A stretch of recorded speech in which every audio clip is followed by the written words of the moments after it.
Hey guitar players, welcome back to the Guitar in a Year, Beginner to Intermediate. I'm your instructor Korey Hicks, and today we are on week number 38. This is the week we're going to take our C major scale and move it to the other 11 keys. We're going to have all 84 patterns in the major scale. You're going to be able to play in any key you want, all over the neck.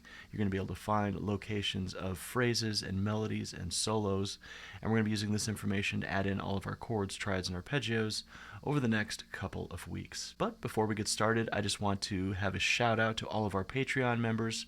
There's over 600 of you over on Patreon, and I'm very thankful for each and every one of you. For those of you who haven't signed up yet, that's where all of the additional content for this course is located. So the PDFs, the diagrams, the MP3s, the backing tracks, even the play-alongs to a lot of the tunes that we are working on right now. So we are working on the third week of this solo to Stairway to Heaven. So if you haven't joined us, highly recommend it. You get the full experience of the Guitar in a Year over there. And then next year when we go into our intermediate studies, you're going to get access to all of that content. And of course, please like, share, and subscribe this video. All right, well, let's get started here with our C major scale. We now have all 7 patterns. So I'm always going to be looking at my scales from the bottom of the neck. The reason being is I want the full range of the neck. So if I'm always starting in pattern 1, that means by the time I get to the key of like E flat, I'm going to be way up here. So what about all that? I can play E flat. I can play E flat there. So I need to be able to think of the entire neck. I kind of look at it like a little, escalator, where all the scale patterns kind of fall off the end of the neck and then they kind of re-emerge back here. You can kind of see that in the C major scale, where we had pattern 3, which was here at the 12th fret, but we also had pattern 3 here at the open as well. That's because the 12th fret and the open position are the same thing. A word on the tones that I'm getting for today, I'm actually plugged into a teeny tiny PV solid state amp, a Rage, and this is an 8-inch speaker. It doesn't even have reverb on it. If you're hearing reverb, that's coming from my plugin on Logic, but I love using tiny crappy solid state amps to practice with because they're so honest. They pick up every little thing you do. You notice I'm playing on the bridge pickup as well.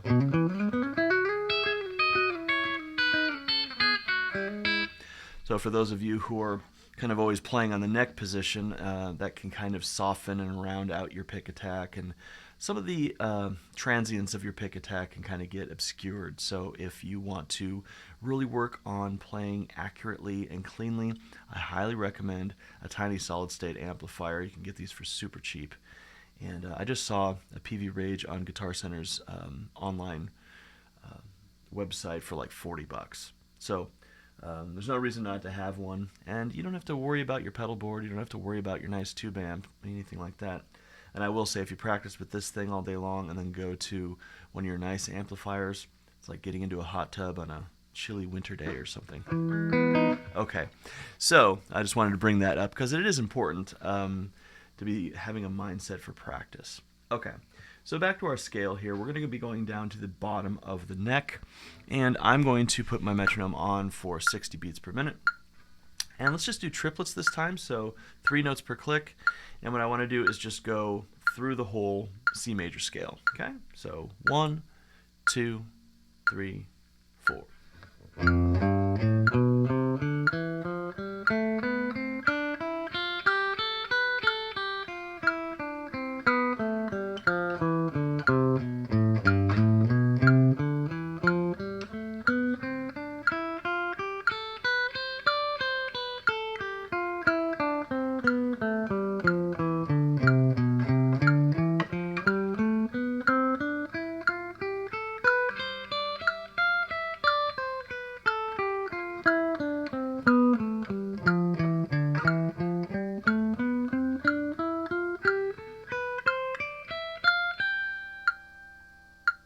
Alright, so that'll be all 7 patterns of the C major scale. Again, you're noticing we go up a pattern,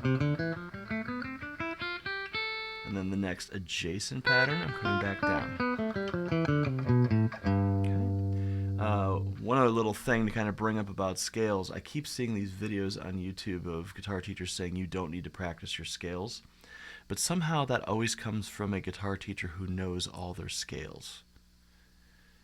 That just doesn't make sense to me. Of course, once you get to a point where you are playing in a band and you have practiced all this stuff, you don't have to spend an hour a day on your scales. That's ridiculous. But everyone has to learn this stuff in the beginning and learn it thoroughly. So that's kind of an interesting thing. You've probably noticed that as well. Okay, so when I am inside of these patterns, I can also come up with different fingerings. This is what that hot potato exercise is for. Maybe I don't want to split my fingers up like this in pattern 4.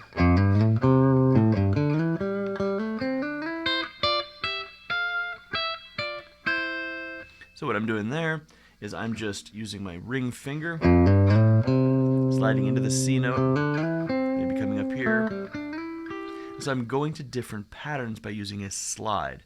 And one of the most effective ways to do this is to slide to the 3rd scale degree. So if I'm here at pattern 5, for example, I'm going to play up to that C note, and I'm going to slide from the 2nd note, which is D, to the E note, which is 3. And now I'm in pattern 6.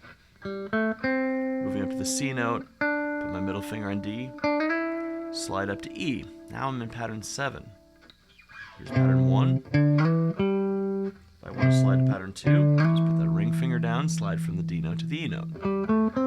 Here I am in pattern 2. If I want to go to my pattern 3, put my ring finger down, slide to pattern 3. So you get these.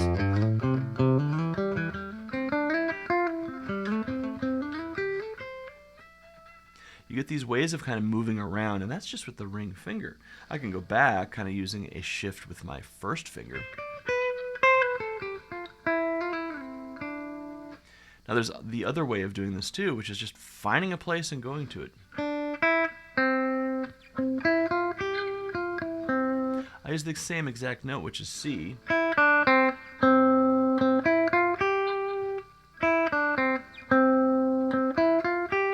could even find the C down here. Right? And so I'm just finding another place on the neck that has the same exact pitch, and then using that pattern if I want to go somewhere else. Okay, so you notice I'm playing a melody. And halfway through the melody, I'm transferring the melody to a different pattern. How am I doing that? Well, I need to know the notes that I'm playing. E, F, G, F, E. And so by doing things like that, we can kind of get around the neck a lot. Now, there's other ways of doing things, like, for example, intervals. Those are sixths. We'll talk about those types of things later on in the course. But there's ways to get around. You can even use one finger. So there's a lot of different ways to do this. So kind of experiment. You should still be working on maybe playing a linear major scale. So if I wanted to start on like the note E, E, F, G, A, B, C, D, E, F, G, A, B, C. I can go all the way to my 22nd fret by doing that. Putting on a pad in the background and kind of playing along with it like this is going to be really important. Once you get some vocabulary, learning solos and songs that use the various scales, you're going to start noticing these things a lot more. And we'll be talking more about that later on. Okay, but the focus for today is going to be moving to the other keys. So, the cycle 4 thing, which we've been talking about since the very beginning of the course, C, F, B flat, E flat, A flat, D flat, F sharp, B, then E, A, D, and G. We're going to be using that to practice all of these. So, for example, we could take pattern 1.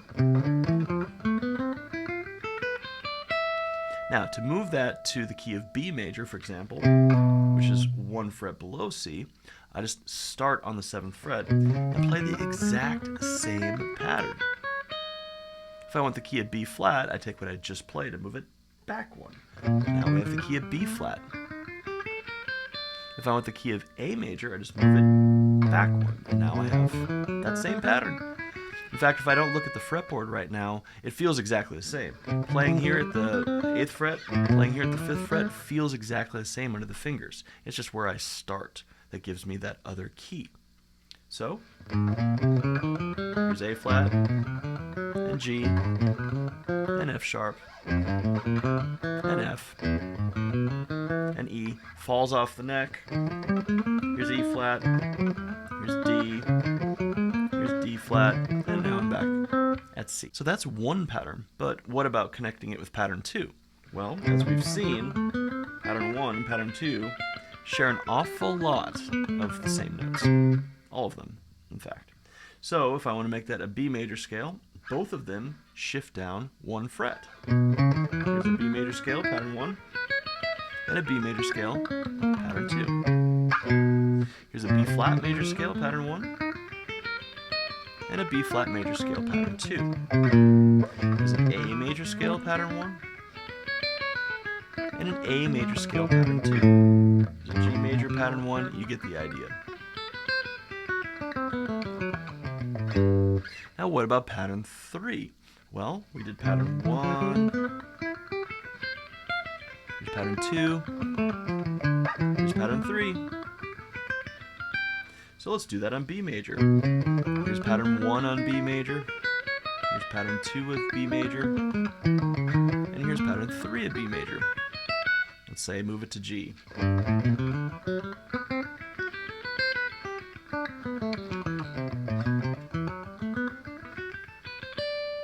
So that's how we can begin moving these things to the other keys. You saw me take the first 3 patterns and I'm starting to shift them to other keys. If I want to play in the key of F major, for example, I can start in pattern 1, move into pattern 2, use my hot potato type of thing to kind of move throughout the patterns. This works for everything. We know that pattern 3 connects to pattern 4, right? And now I have F major all the way up here from the 6th to the 10th fret. So this is a really good way for you to start working on this. So we're going to have a little proficiency exam on week 40. And in this test, I'm going to ask you to play a particular key and then the pattern associated with that key. So for example, if I do C major pattern 6, you're probably already familiar with starting on the 6th note of C major. But if I said play me pattern 6 in the key of B flat major, I would have to find a B flat with my pinky, and my first finger would start on G, which is the 6th note of B flat, and this is how I would play that answer. What about pattern 2, the key of E? Well, the 2nd note of E is F sharp, so I put my first finger in F sharp, and I play pattern 2. This is going to give me the notes of the E major scale.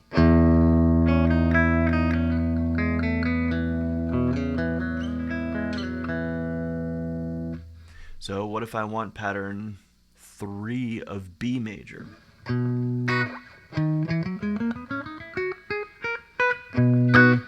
What if I want pattern 4 of D flat major?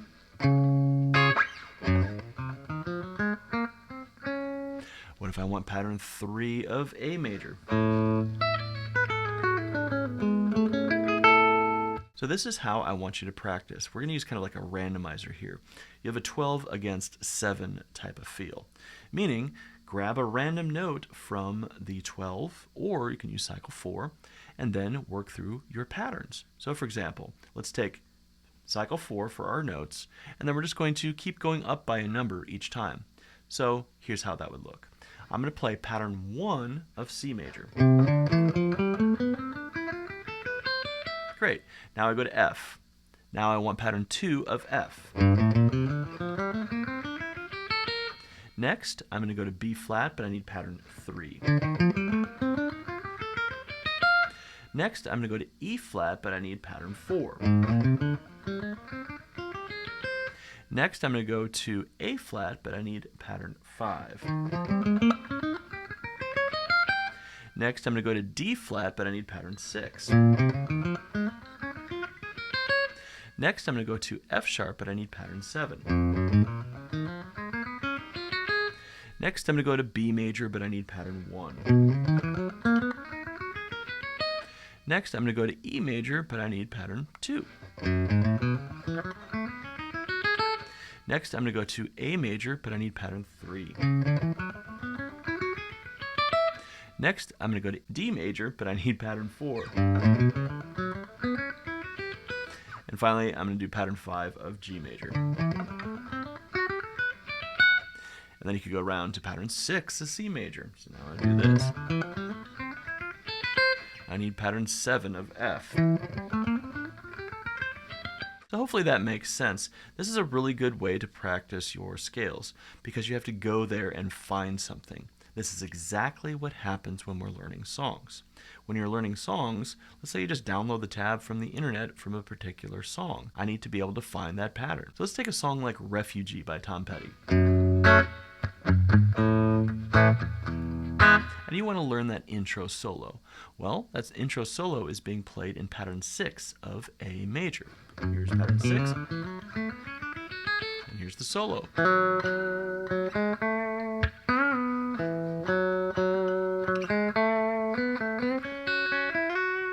Now, of course, he's sliding up to that F sharp there, but that's going into pattern 7. But you get the idea.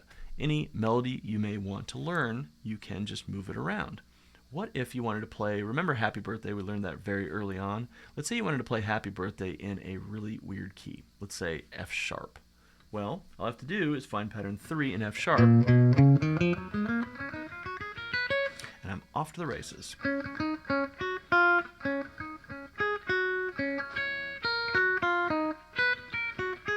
How did I do that? Well, remember, the open position of C major is pattern 3. So when we first learned Happy Birthday, that's pattern 3. So if I wanted that in the key of C sharp major, everything moves up a fret. I want to move it up to D major or E major. You get the idea. So this is how we can move these to any key we want. We can take any phrase that we've ever learned and we can move it somewhere else. What about that Stairway to Heaven solo that we're doing over on Patreon? What if I want to play that in the key of F sharp minor?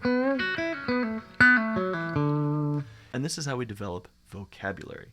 This is how we develop language on the guitar. And you want to be so fast at this that if someone says, hey, play me a scale in D flat major, that you can quickly go there and do that. This is how we learn songs really fast. I've talked about this quite a bit. If you already know where everything is located, melodies aren't going to mess you up, right? So it is something where you don't even need the tab. You're like, okay, so the chords of the song are this. That means we're in this key, and then I can go looking for this melody. You know, one of the songs that we play in the country band is going to be 2 Dozen Roses by Shenandoah.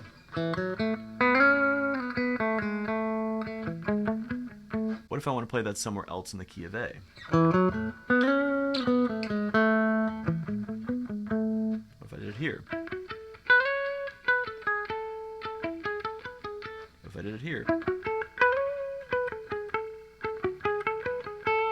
So you have all these different places to play it. But not only that, what if I wanted to move it to a completely different key? Hey, let's play this in the key of E flat major. Sure. I'm just taking that melody and then I'm just using the same pattern. I played it in 6 here, but now I'm going to move it to pattern 6 in E flat major. But what if they said, no, I want you to do it kind of lower on the neck? Great, let's do it in pattern 2 of E flat major. Or let's do it somewhere even harder. Let's do it in pattern 3. And now I have to use the real low string here. So this is one of the things that studio musicians do all the time is we're asked to do things. Okay, I like that part of the solo, but can you take it down an octave? Sure, I'll play it in a different place. I like the way you put that phrase there, but can you put it on a higher string? Sure. Or, guys, my voice isn't working out in this key. We got to move this song up. What are you going to do? Grab a capo and play all your lead licks up higher? It doesn't even work to do that. That just works for chords. So you have to be able to play these things in other locations. Let's do a little test here. Okay, I'm going to give you a few of these proficiency questions, and we're going to see how you do. All right. So first question is going to be A flat major, pattern 3.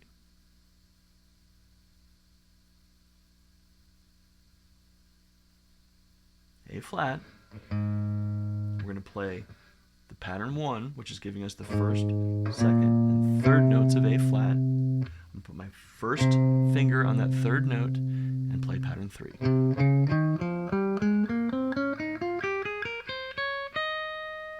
Okay, let's give you another one.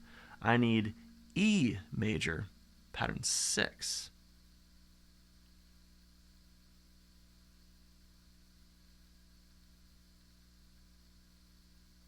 This one should be easy. Take your pinky, find an E note on the low E string, your 1 finger per fret, so that's 9, 10, 11, 12. That's where you play your scale. Pattern 6. Let's do one more. I need D flat major, pattern 5.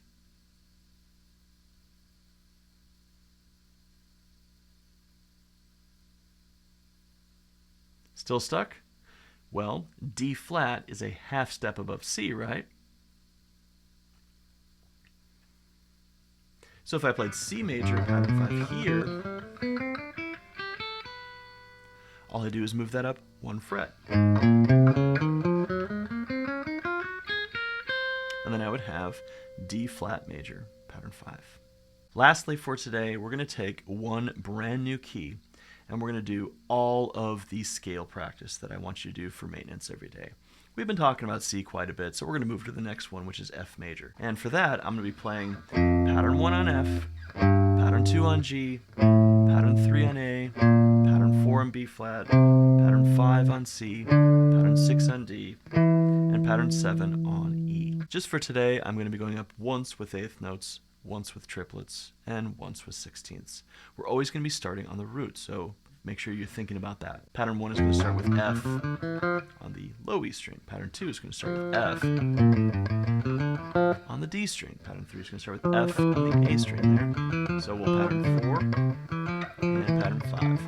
Pattern 6, starting with the pinky up here, and pattern 7 with the middle finger on the low E string at the 13th fret. Now if you're still struggling with the 16th notes, we're going to be talking some more about picking exercises. If you're not doing those every single day, that's probably why the 16th notes are getting a little hard for you. So make sure you're practicing that every single day. All right, let's give this a shot. All right, so we're going to start with pattern 1 of F major.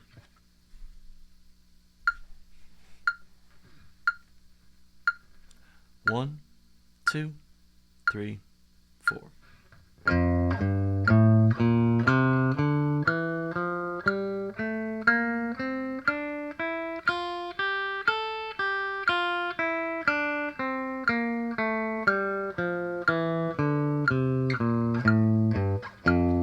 Triplets, 3, 4.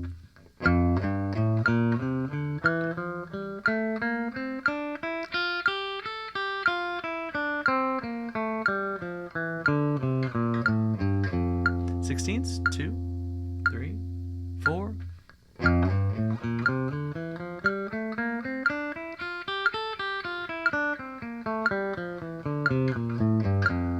Pattern 2, eighth notes, 1, 2, 3, 4.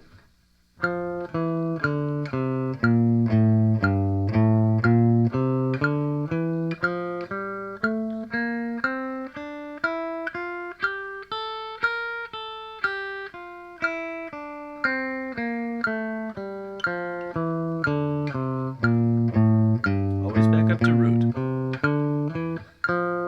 Triplets, 2, 3, 4.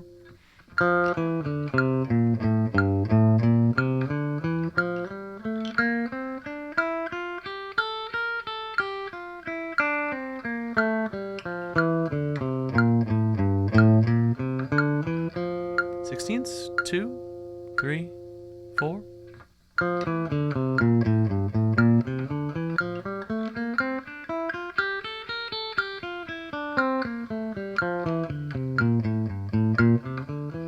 Pattern 3, 1, 2, 3, 4.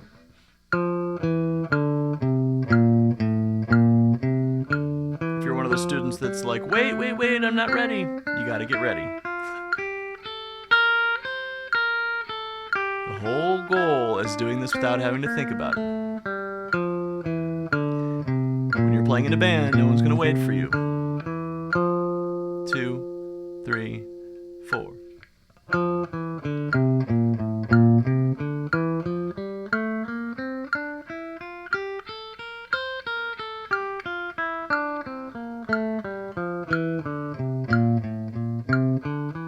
Sixteenths, 2, 3, 4.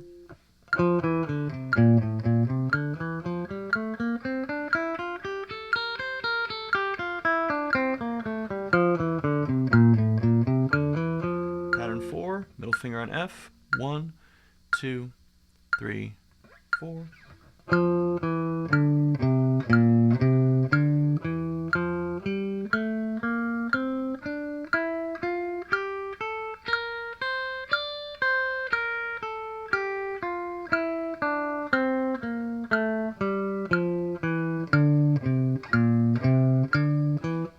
Triplets, 2, 3, 4.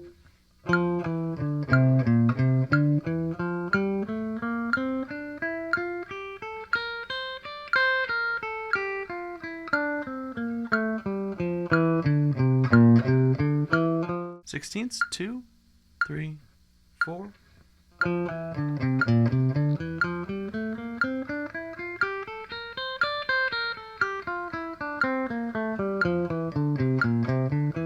Okay, next is going to be pattern 5. 1, 2, 3, 4.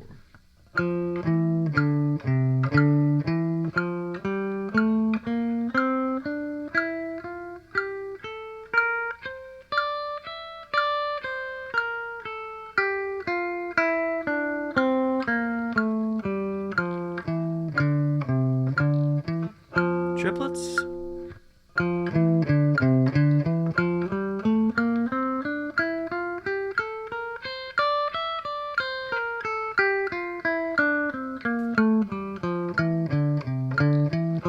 Sixteenths, 2, 3, 4.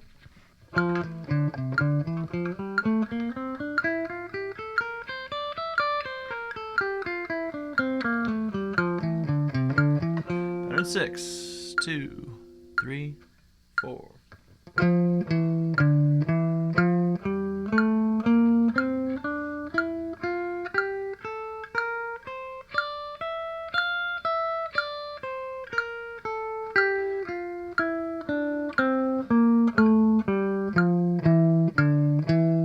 Triplets, 2, 3, 4.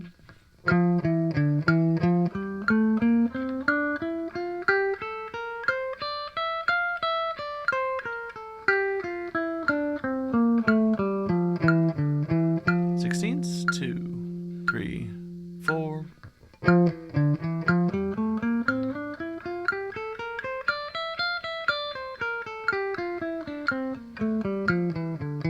Last pattern. Middle finger on F at the low E string, 13th fret. 1, 2, 3, 4.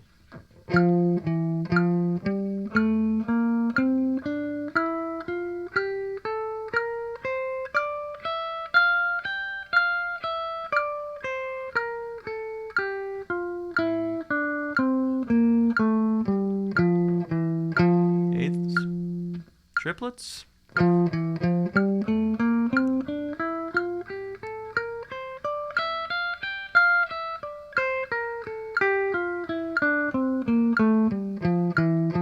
Sixteenths, 2, 3, 4.